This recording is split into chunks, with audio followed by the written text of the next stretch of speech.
I pledge allegiance to the flag of the United States of America and to the republic for which it stands, one nation, under God, indivisible, with liberty and justice for all. Matt, if you could give us a roll call, please.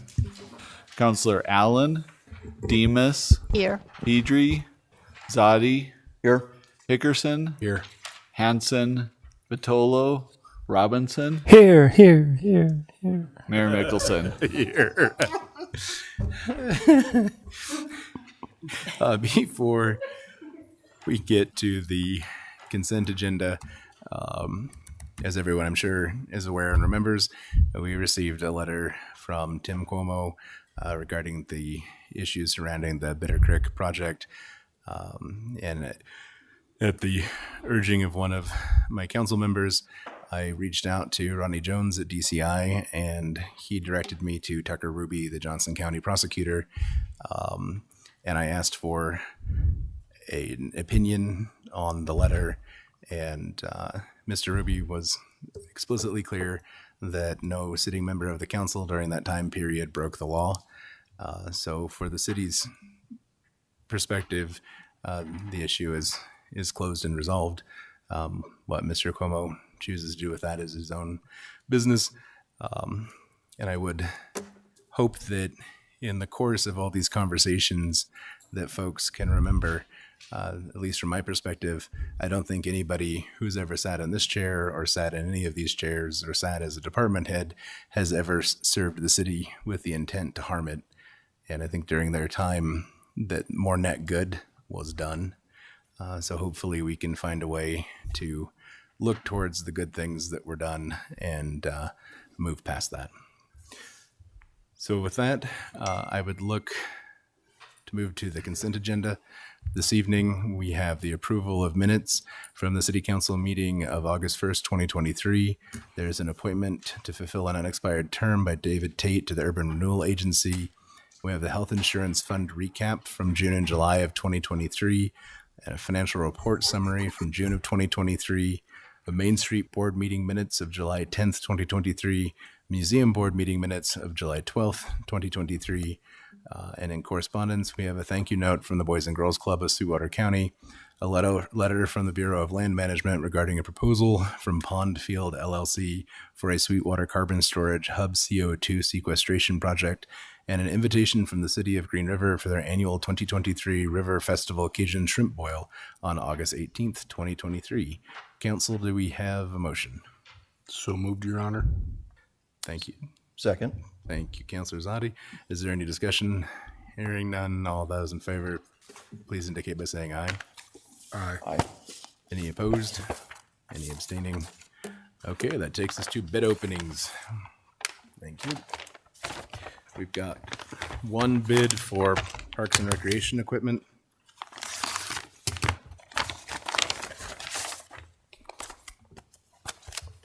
It is from Stotts Equipment from Evansville, Wyoming.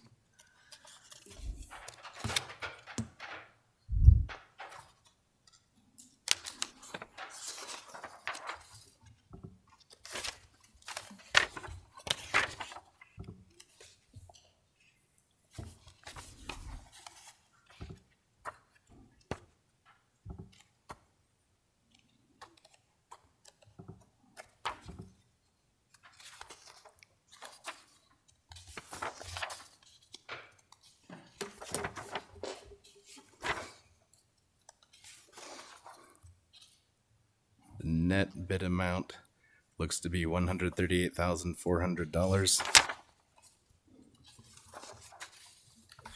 I'm not finding one. Is a bid bond required for this? Yep. Yep. Cashier's check. Okay. Cashier's check for $29,595 made out to the city of Rock Springs. Your Honor, that was 138,400. Yeah. Yeah. Thank you. That was a long time ago when I read that. Yeah.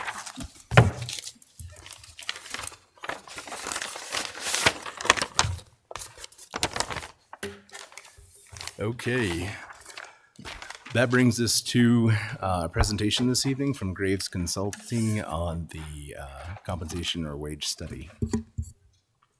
If we could welcome Lori Graves.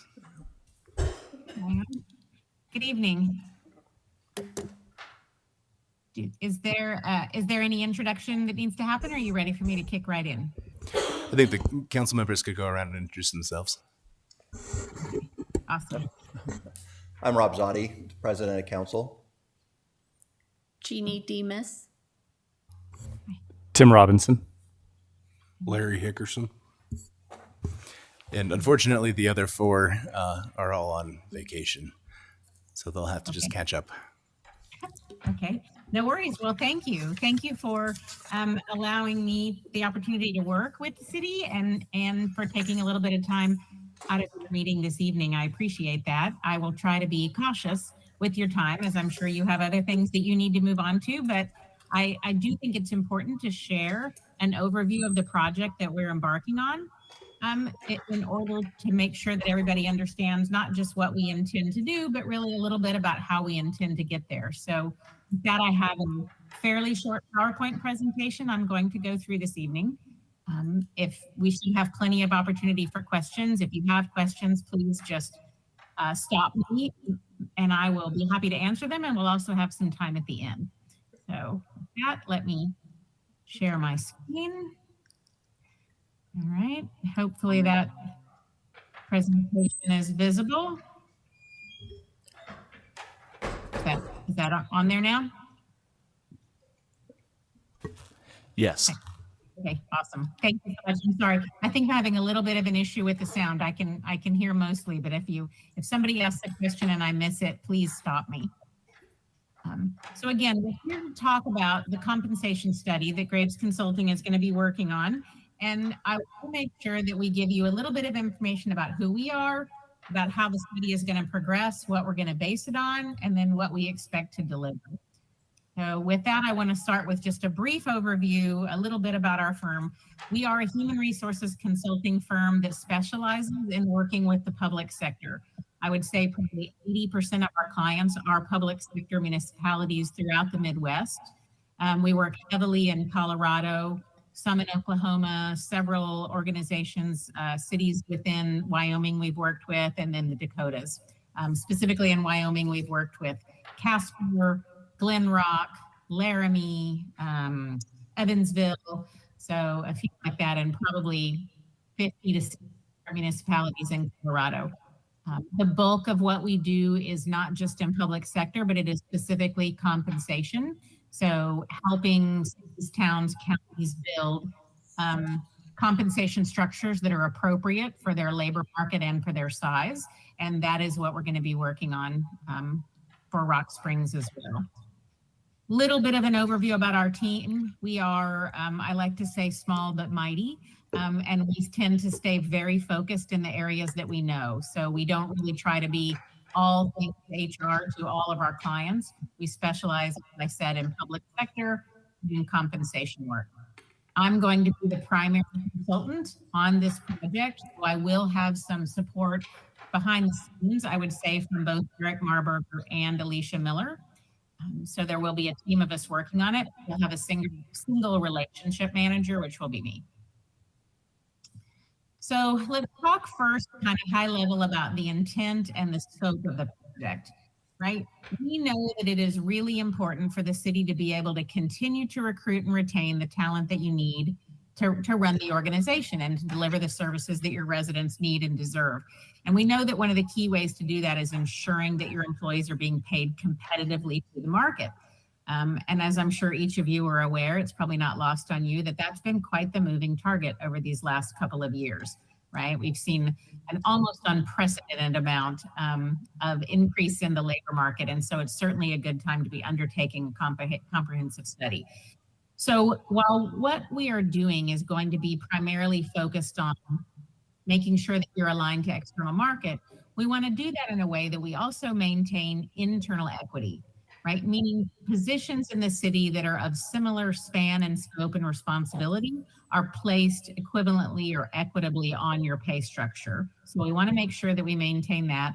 And we also really focus on building a pay structure that allows for the career progression that you want to be able to see with your employees, right? One of the things we love about working with municipal clients is that most of the employees, it's not just a job, it's a career. So we want to make sure that you have a pay structure that is set up to support career progression and to allow for sustainable wage growth, not just wage growth for the sake of it, but sustainable so that you can retain your talent for years to come.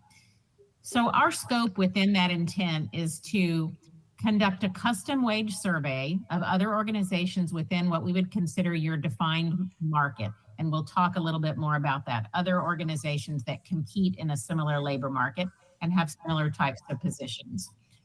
From that data, we are going to provide recommendations to create or update your existing pay structures and the processes around them. We will also provide recommendations for the implementation of what we recommend and for the ongoing maintenance of this structure, because our goal when we're finished is that you don't just have a structure and a process that keeps you aligned to market right now, but that it's something you can internally maintain for years to come to ensure that it stays that way, right? And in addition to that, we know there are several different policies and procedures that go along with this that we will also be looking at for you.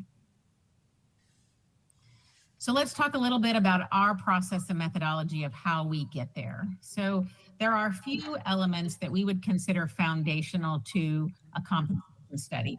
And the first of which is meeting with the leadership team, talking about the project scope like we're doing tonight and the overall process, but then also being able to hear if there are specific areas of concern that we need to make sure we address through the course of the study, right? One of the things that we pride ourselves in, and one of the ways that as a small firm, we win a lot of business from the big ones, is that we take a very customized approach.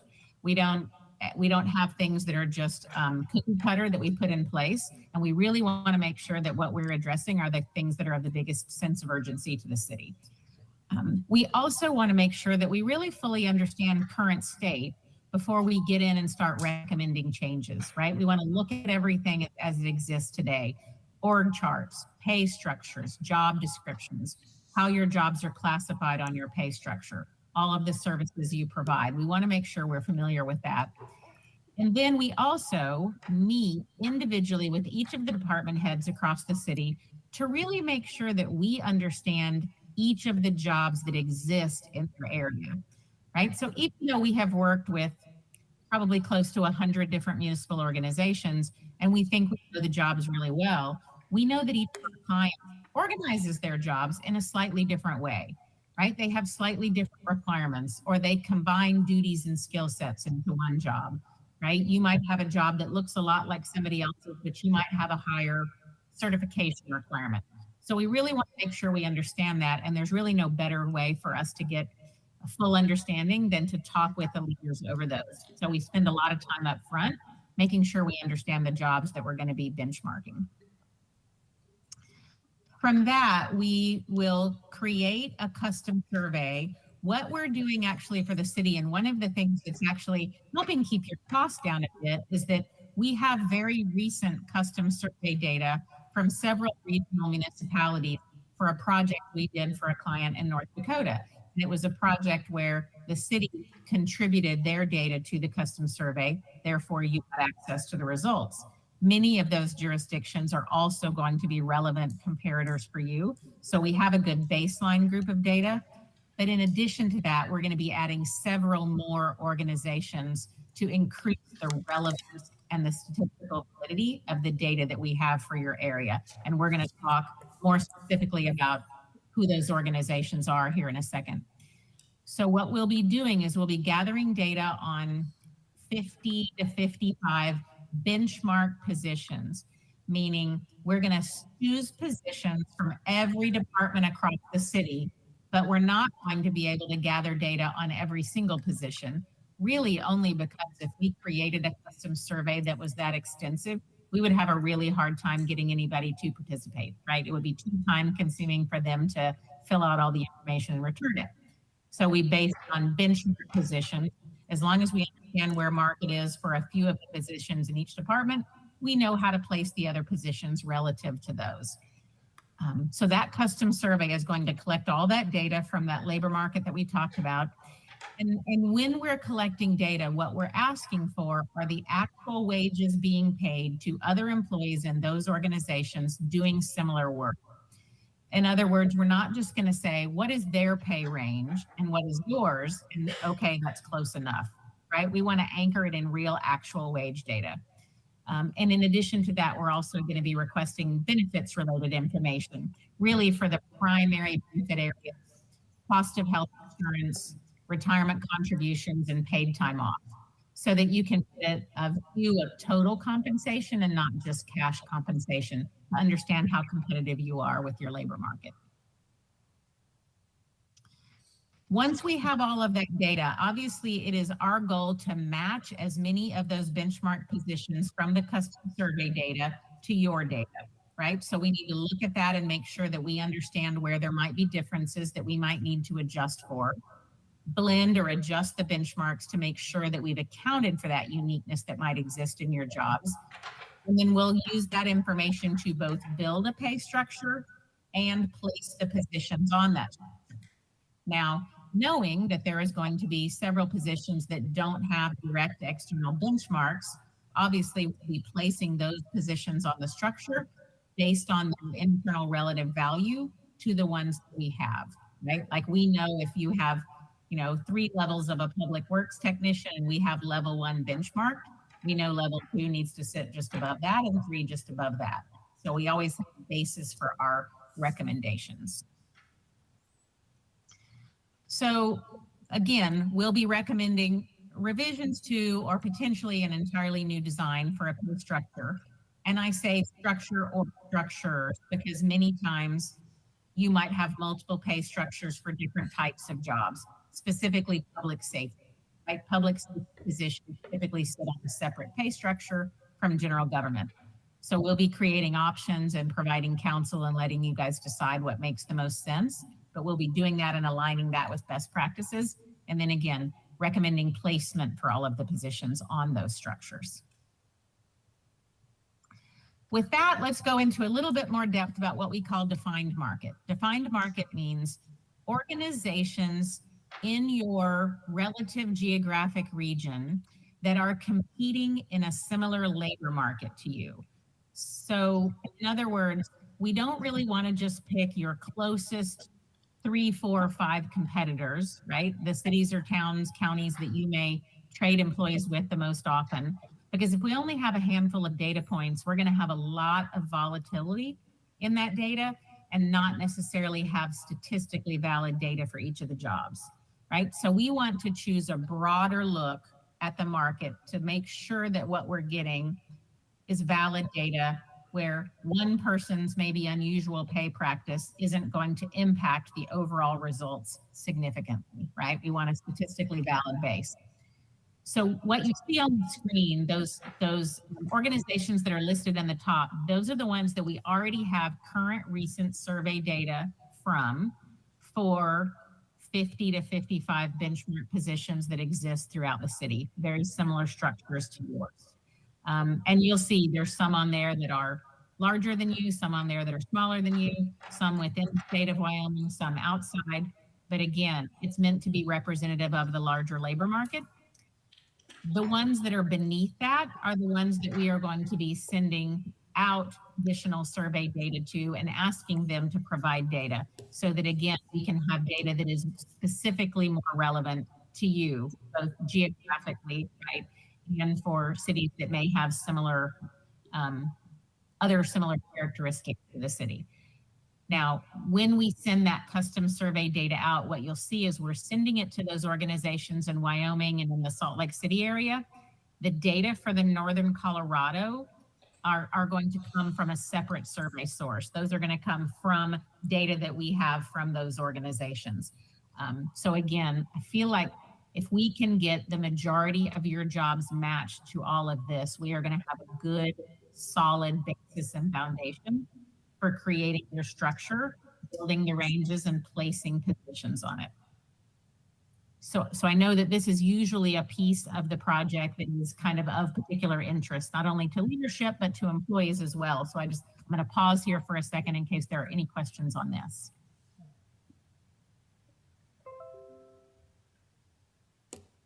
Nope, I don't hear anything. Looks good. Go ahead. That was just a thumbs up to proceed. Oh, okay, good. Sorry, it looked like a hand raise. I couldn't see very well. And the only other thing I would say to keep in mind is that once we have all of the data, we do list all of the data individually, meaning we show which organization the numbers came from. And should we decide later that one or two of these are not a good comparator, we can easily remove them from the results. So we have flexibility, and I would rather start with a larger data set and whittle it down, right, than vice versa. So with this talk, additional to the things that we've talked about, we'll also be looking at, once we have created the recommendations and vetted that, right, with the internal team, we will prepare a financial impact analysis that would show what the cost would be to the city should you implement the recommended structures. We'll specifically be looking for ways, things we can identify like pay compression, right?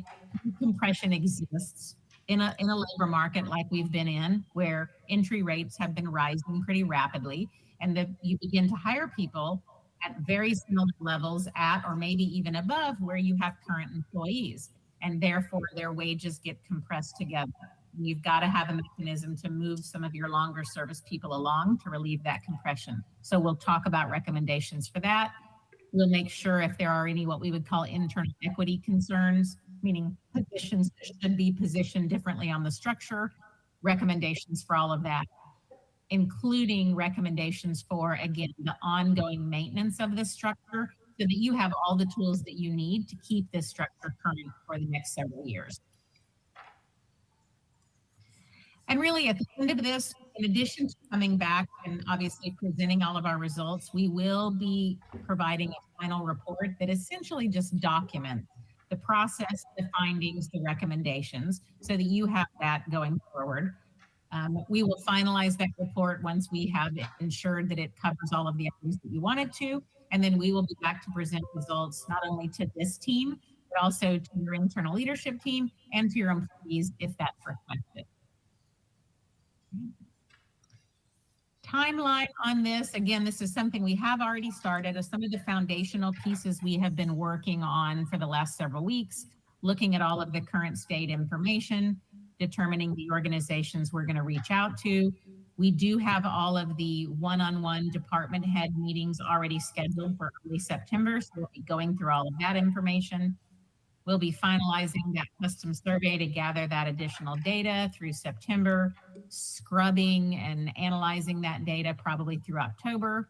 We expect to bring our initial recommendations in November, do the financial impact analysis, scrub and finalize everything, and have final report and presentations by the end of the year. And implementation, really, this is a little bit of what I've already said. Obviously, it's our job to make the recommendations, but it is clearly up to the city to implement those recommendations in whatever way is most appropriate for you. And sometimes we work with clients, particularly clients for the first time that maybe haven't had an external comp study in a while. And we may find that at the end, the cost of implementing the recommendations may be more than one budget cycle can bear. And if that's the case, we would certainly work with you to create a phased implementation that would be able to be implemented over time so that you end up getting tied to market, but that you do it in a sustainable way, right? Really, in our view, this is important because we have many clients who will initially say, yeah, that's probably the right market to compare us to, but we can't really afford that, right?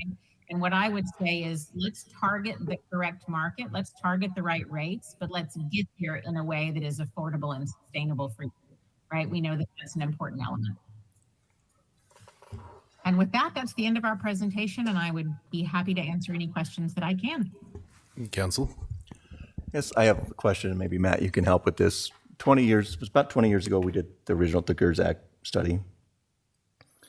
10 years ago, we did a study to try and update that, but we didn't end up implementing it because it didn't fit well. There was some elements, I can't remember the details.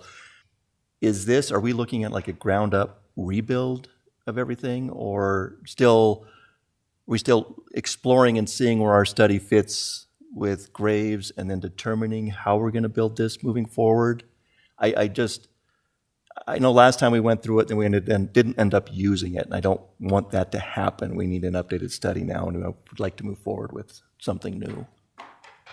So I don't know what the process would be.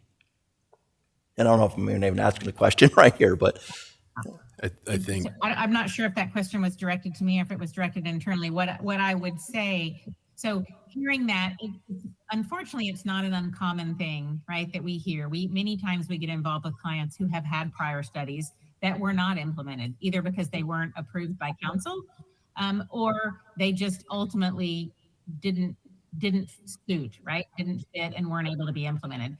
I have to say, I feel pretty proud about the fact that we have yet to have a comp study that was not able to be approved and implemented by one of our clients.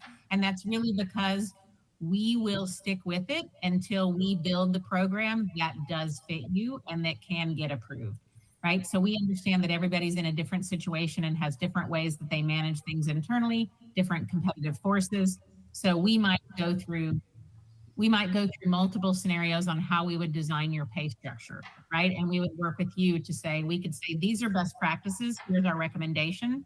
What works and what doesn't. Now let's tweak it so we get it to be something you can actually comfortably administer, right? And the same thing with the policies that surround it. So without knowing much about why prior ones weren't used, I would say we will ensure that ours will get to a place where it does serve you. it sounds like this would be more of a ground up rebuild of a pay, where I think last time what happened, we had a foundational piece and we hired a consultant to try to build onto that foundation. It just didn't work. So that was my concern. If we're doing more of a ground up build, I'm more comfortable with that than trying to fit puzzle pieces together and hope they match. So thank you. I'm a lot more comfortable with that too. So we'll build from the ground up and then we'll adjust it to fit you. Your Honor, just from my perspective, I'd say we're still really she's still, I guess, learning our system and our pay structure, and I'm still learning her process. So I think until we hear the initial recommendations, it's kind of hard to say what exactly it'll look like, how much is a rebuild and how much is a ground up thing. So maybe a still in hybrid, I don't know. Still in the really beginning parts of this then. So. Yeah. Council? Well, I would just like to say that we're very excited and very confident that you're going to provide us with some very good information. Whether or not that's something we can act on or do act on is up to us, but we look forward to working with you. Awesome. Well, thank you. I look forward to that as well. I think it's going to be a great process, I believe it'll bring a lot of value. So I appreciate your time, and I'm certain you will see me again. Thank you. Okay. Thank Have you. a good evening. Okay. That takes us to our proclamations. First up is the Muscular Dystrophy Awareness Month, Fill the Boot proclamation. I think we have some people here who'd like to speak to that.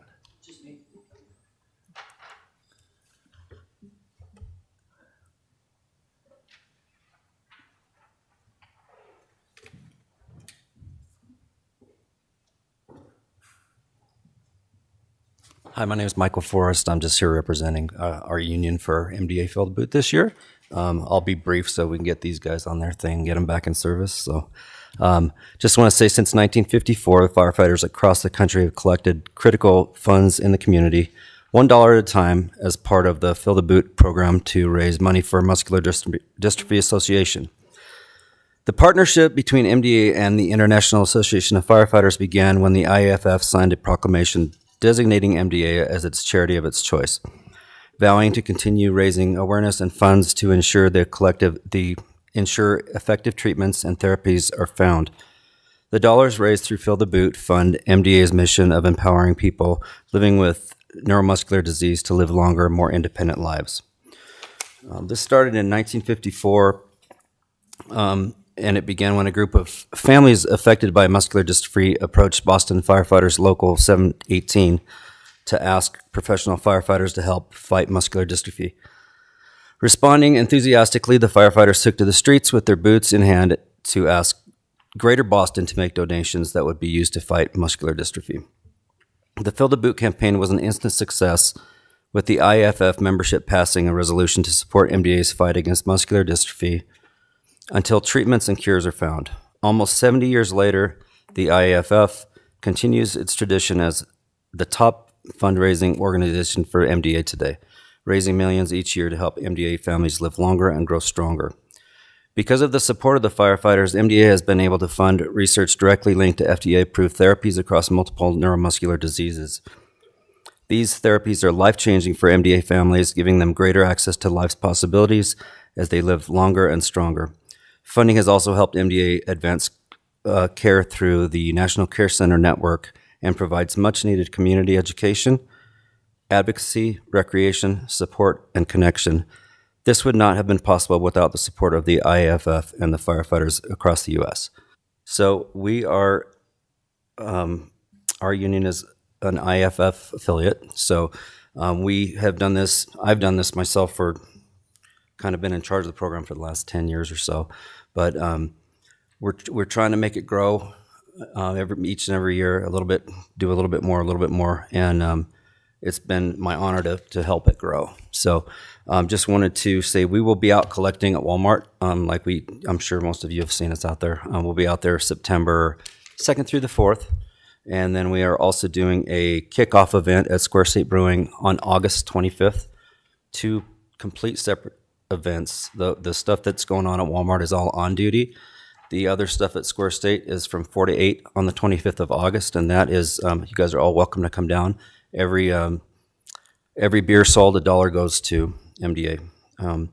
So they've been really helpful as far as kicking us off. And it's also a fun event to where we're not on duty. We can actually kind of powwow with everybody and explain what we're doing and raise a glass with them. So it's pretty cool. Any questions? Very good. Council?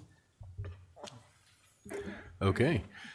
With that, whereas muscular dystrophy is not a single disease or disorder that affects everyone the same way, rather it is an umbrella term that covers a plethora of neuromuscular diseases ranging in severity, and more than 1 million individuals in the United States are affected by one of the different types of muscular dystrophy. And the Muscular Dystrophy Association, MDA, is leading the fight to free individuals and families who love them from the harm of muscular dystrophy, ALS, and related muscle debilitating diseases that take away physical strength, independence, and life. And for more than 60 years, the International Association of Firefighters, IAFF, have stood at the front lines for MDA.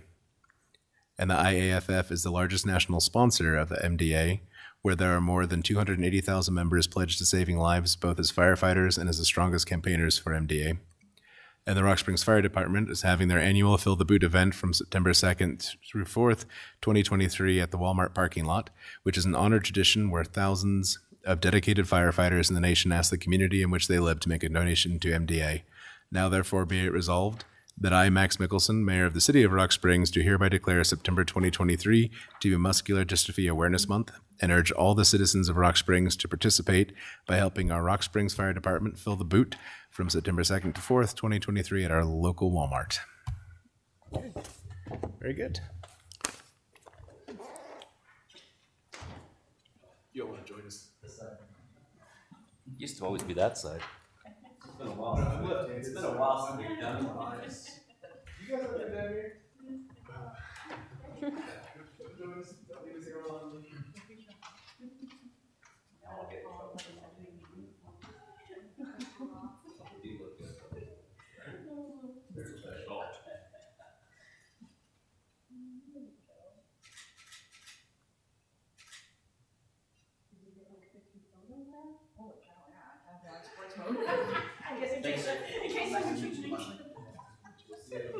Okay, sounds great.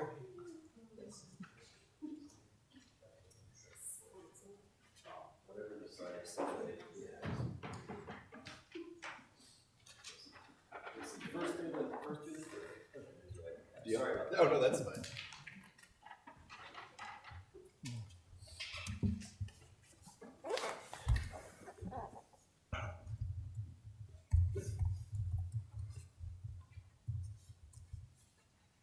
Okay. Our next proclamation is for 9/11 Remembrance Day.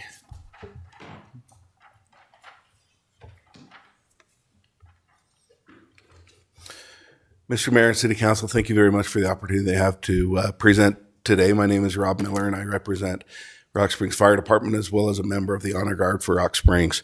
22 years ago, our nation experienced one of the worst tragedies and terrorist attacks when 4 planes were hijacked on the East Coast and were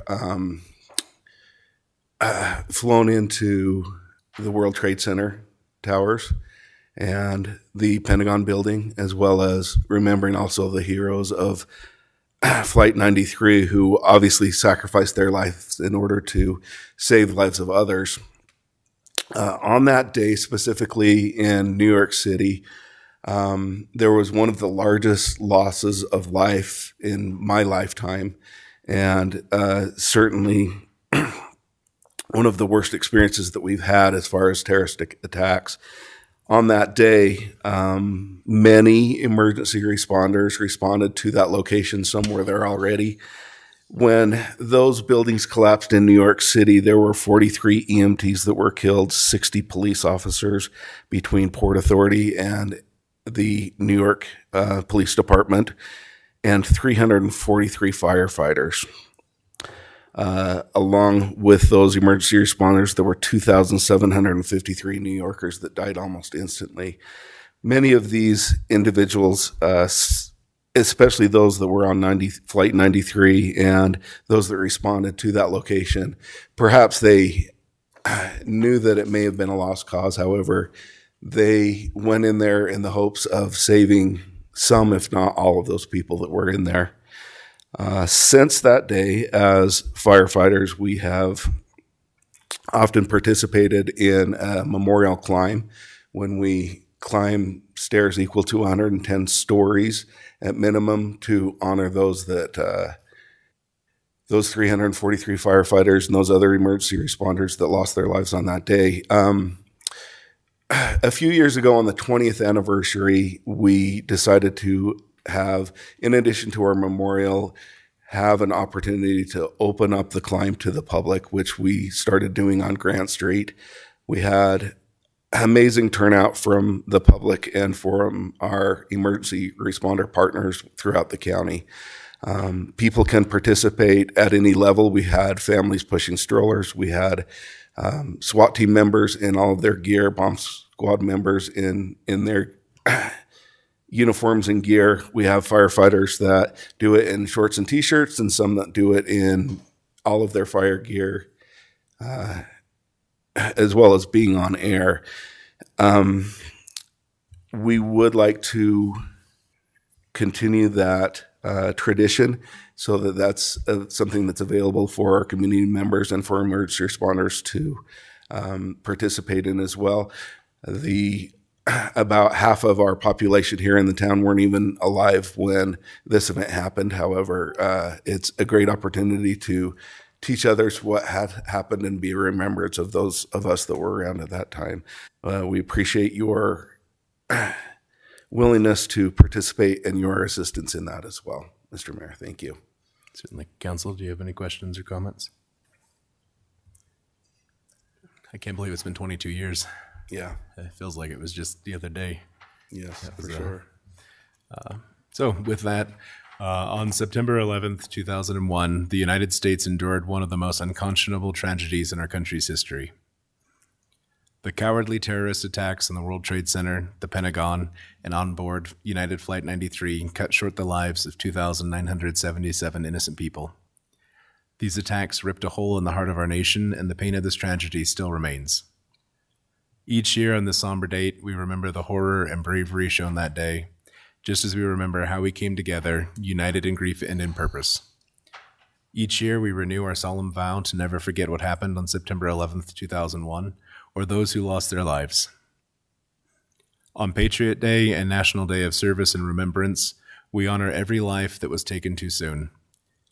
We honor the first responders, firefighters, law enforcement officers, emergency workers, and service members who answered the call of duty, and the brave civilians who rushed into action to save lives that day.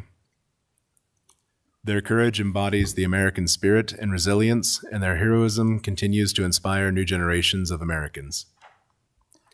We also remember the patriotism and valor of our service members who pursued our attackers, delivered justice to Osama bin Laden, and degraded al-Qaeda.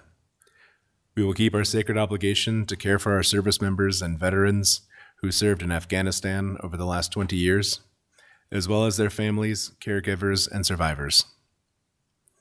Participating in service and remembrance activities on September 11th is a positive and respectful way to remember the lives of those lost, pay tribute to those who rose in service, and honor those who continue to serve our community and country today, including emergency responders, active duty and reserve soldiers, and their families, veterans, and first responders.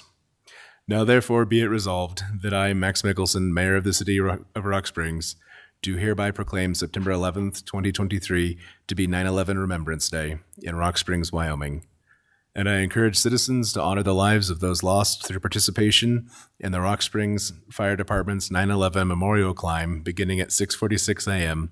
in the South Parking Lot at Western Wyoming Community College, as well as remembrance ceremonies on this day. Thank you, Mr. Mayor.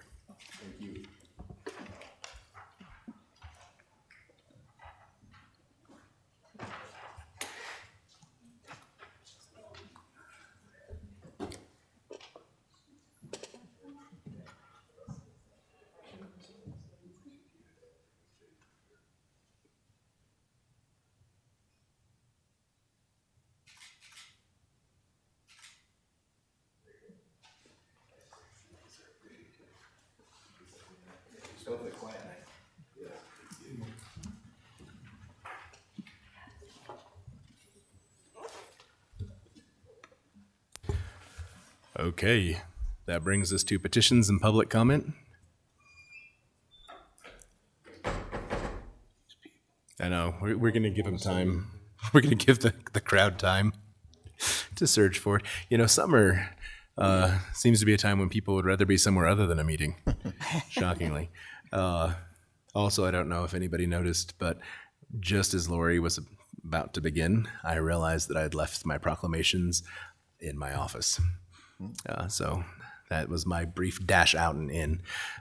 So seeing nobody here, I think we can move forward safely to bills and claims. The first being the bills and claims for August 15th of 2023. Council, do we have a motion? Your Honor, Councilor? I make a motion to approve the bills and claims for August 15th, 2023. Thank you, Councilor Demas. Is there a second? Second. Thank you, Councilor Robinson. Any discussion? Hearing none, all those in favor? Aye. Aye. Any opposed? Any abstaining? Motion carries. Bringing us to salaries for August 7th, 2023. Is there a motion? Your Honor, Councilor Demas? I make a motion to approve the salaries for August 7th, 2023. Thank you. Is there a second?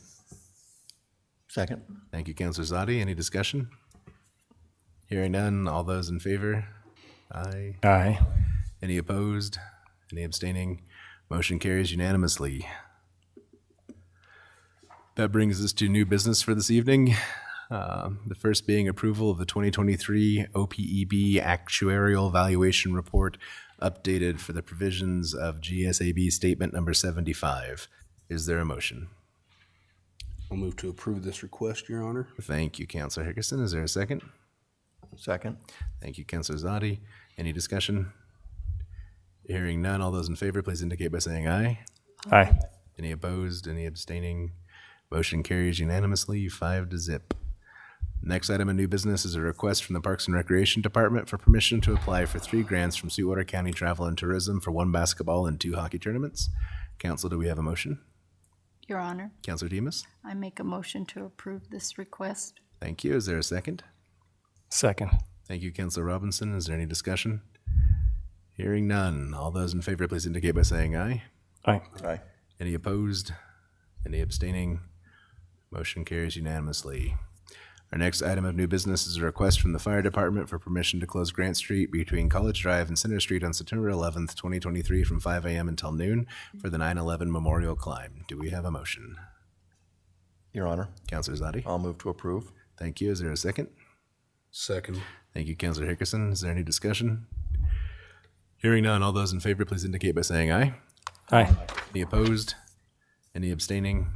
Motion carries unanimously. Next item of new business is a request from the Finance Department for permission to apply for an NEA Our Town Grant Program in the amount of $25,000. Is there a motion? Your Honor, Counselor Demas? I make a motion to approve this request. Thank you. Is there a second? Second. Thank you, Counselor Robinson. Is there any discussion? Hearing none, all those in favor, please indicate by saying aye. Aye. Aye. Any opposed? Any abstaining? Motion carries unanimously. The next is a request from the Engineering Operations and Public Services Department for permission to apply for a DOT Rural and Tribal Technical Assistance Grant Program in the amount of $320,000. Do we have a motion? Your Honor, Councilor Robinson? move to approve this request. Thank you. Do we have a second? Second. Thank you, Councilor Demas. Any discussion? Hearing none, all those in favor, please indicate by saying aye. Aye. Any opposed? Any abstaining? Motion carries unanimously. Next, we have a letter from Encore Cinemas, Inc., doing business as Star Stadium Theater regarding a dispensing room location change for their restaurant liquor license. Do we have a motion? So moved, Your Honor. Thank you, Councilor Hickerson. Do we have a second? Second. Thank you, Councilor Demas. Is there any discussion? Hearing none, all those in favor, please indicate by saying aye.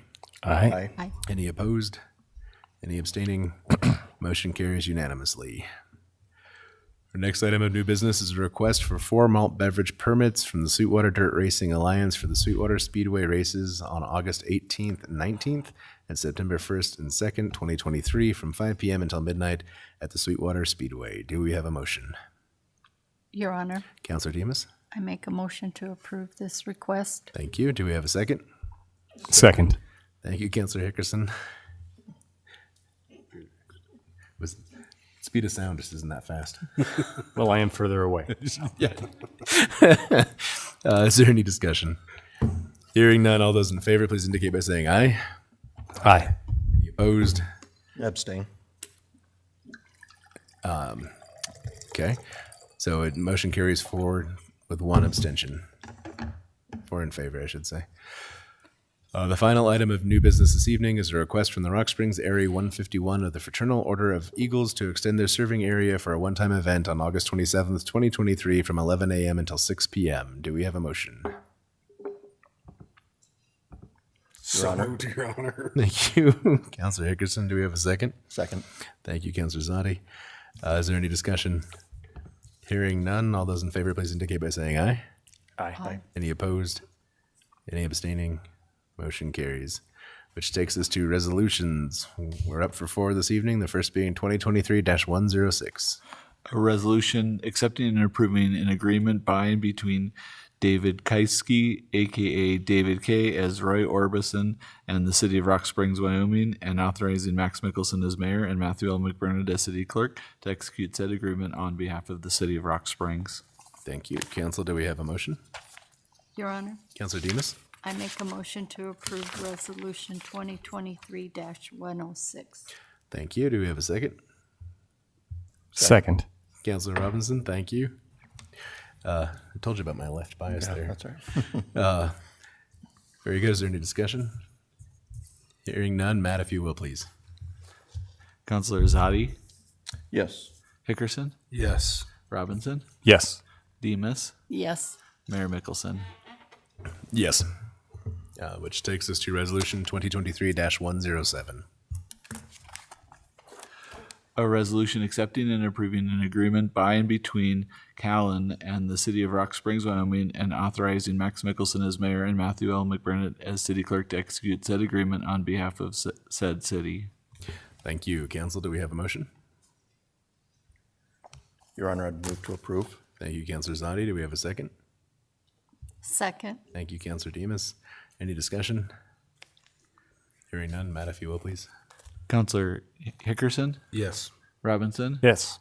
Demas, Yes. Zadi, Yes. Mayor Mickelson. Yes.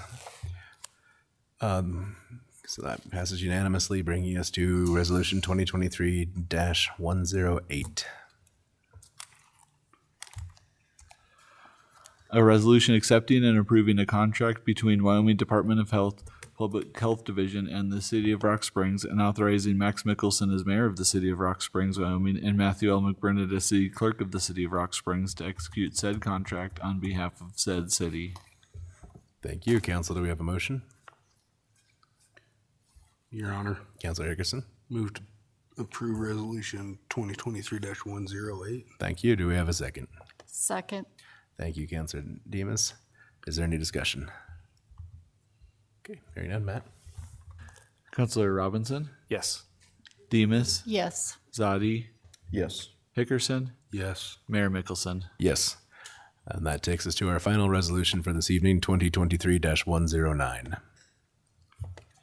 A resolution accepting and approving an agreement between D.A. Clark Sculpture LLC and the City of Rock Springs, and authorizing Max Mickelson as mayor and Matthew L. McBurnett as city clerk to execute said agreement on behalf of the City of Rock Springs. Council, do we have a motion? Your Honor, Councilor Demus? I make a motion to approve Resolution 2023-109. Thank you. Do we have a second? Second. Councilor Zadi, thank you for the second. Is there any discussion? Hearing none. Matt? Councilor Demus, Yes. Zadi, Yes. Hickerson, Yes. Robinson, Yes. Mayor Mickelson. Yes. Okay. That brings us to the end of our resolutions for this evening, and we have one ordinance that is on its third reading, so we will take action, and it is ordinance 2023-06. An ordinance amending Article 13.8 of the ordinances of the City of Rock Springs, Wyoming, entitled Zone District Regulations. Thank you. Council, do we have a motion? Your Honor, Councilor Hickerson? move to approve Ordinance 2023-06. Thank you. Do we have a second? Second. Second. Thank you, Councilor Demus. Is there any discussion? Hearing none. Councilor Zadi, Yes. Hickerson, Yes. Robinson, Yes. Demus, Yes. Mayor Mickelson. Yes.